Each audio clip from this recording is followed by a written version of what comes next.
ఎవరు ఎవరికి తోడవుతారో ఎప్పుడెందుకు విడిపోతారో మమతను కాదని వెళతారు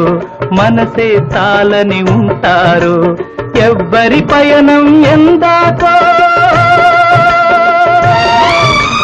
అడగదు ఎవ్వరిని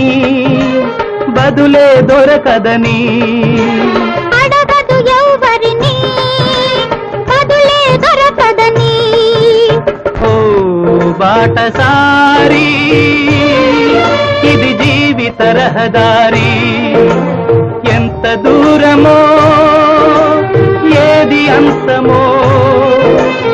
ఎవరు ఎరుగని దారి ఇది ఒకరికి సొంతం కాదు ఇది ఓ